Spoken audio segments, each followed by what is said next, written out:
Hi, I'm Oilar, and I'm going to show you some calls on my Haydel call. It's a $25–$30 call. I don't have to use a expensive Goose call to call in geese. It's a short read style and about some finishing geese. Alright, the first call I'm going to show you is the cluck. It's one of the basics of all calls. You have your hand, you raise your middle finger to about where you can stick a finger in the end of your call. You huff on the end of the call, just like a you have to have your tongue tip behind your teeth and anchor it there to get the perfect sound. And a lot of people think you have to move your hands around a lot, but you don't. What I do is I have a chamber here and I muffle that so it gives a good mellow goosey sound, and it'll sound like something like this.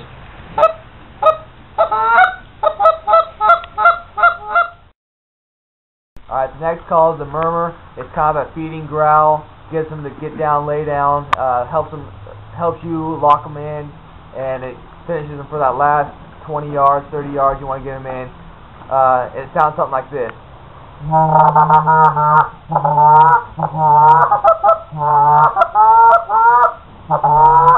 Now, on the murmur, you want it to have like a deep, gargling sound. Put voice into the saw. It's like a ooh, ooh, ooh. And you want to give a short little cluck after the end, but nothing too loud. Just kind of make it blend over. So it's like a.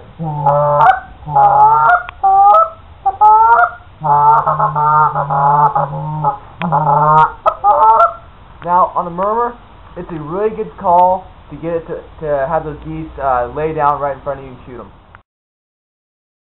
Alright, I showed you the cluck and the murmur, and that's all I use when I'm hunting geese. I don't use the honk, I don't use double clucks, I just use the clucks and the murmur, and that's how I get them to come around.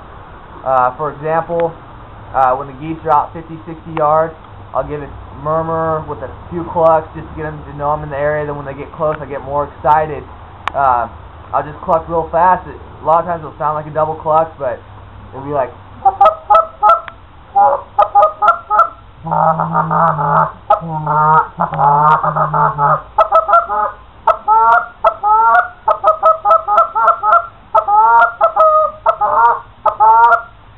a lot of times I'll throw a moan in there. If they fly by your decoys and they flare and they think they see something or movement from your dog or you in the blind or something like that, and they start flying around and they start to branch off, a lot of times I'll give like a moan cry sound.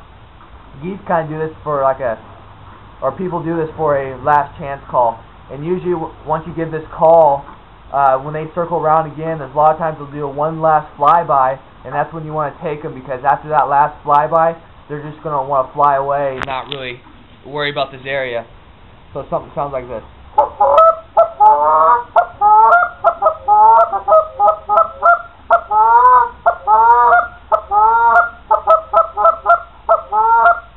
And a lot of times I'll do that and they'll come back around. Alright, I've talked about how to turn geese, how to kind of get in to finish them. Talked about the cluck and the murmur. One other thing I'm going to talk about is decoy placement. Right here I got my full body Bigfoot. I flocked the heads on this one. Then I got the green headgear sleeper pack. I got a dozen of these and 2 dozen of the full bodies. And for decoy placement, what works the best for me, I hunt with 3 dozen decoys, I hunt with 2 dozen Bigfoot, and a dozen of shells. What I'll do, I'll make a J shape about 10–15 yards out in front of my blinds with with all dozen of my shells, sleepers, and you want to put them in a group, because a lot of the sleepers, most of the geese that sleep will sleep in groups, and they just kind of put them in like a diamond shape. And then for my full bodies, I'll put a few feeders around them. Then I'll put a looker out. Then I'll just finish that J shape with the 2 dozen. Then I'll put one blind about 10 yards apart, and I'll put my other dozen of decoys, my full bodies, my most realistic ones. Make them look like they're feeding towards the J. So imagine a J, then over about 20 yards is another group of birds going into that. And what that does, it gives a nice big pocket for those geese to land. And what these other decoys do is helps you get those geese into that pocket. And what those geese are thinking, we might be able to cut those geese off so they can eat. And that's one reason why I use to separate those geese. And I put one blind at each spot, so when they get in, we can just take them.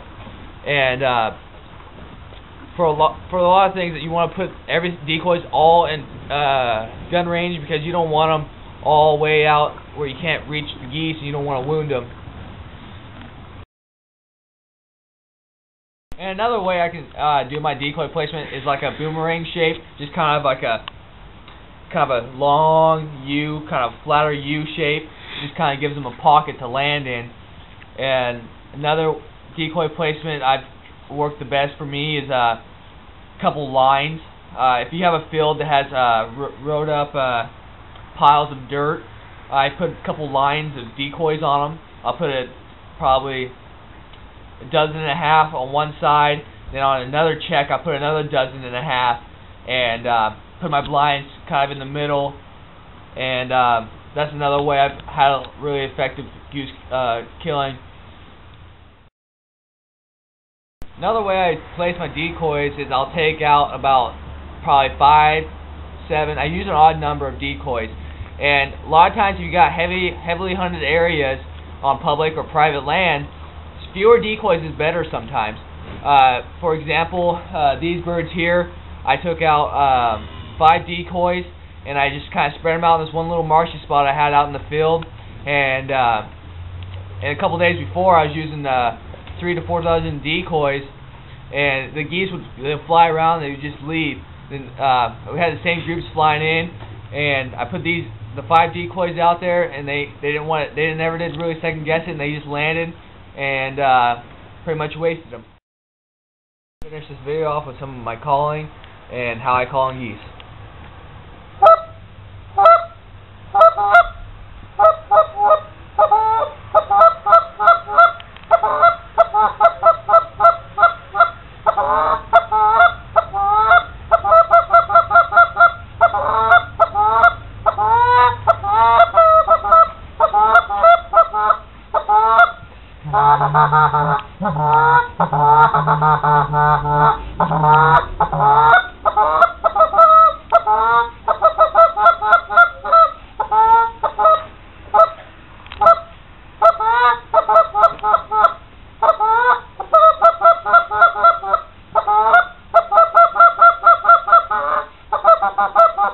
Ha ha ha ha ha ha ha ha ha ha ha.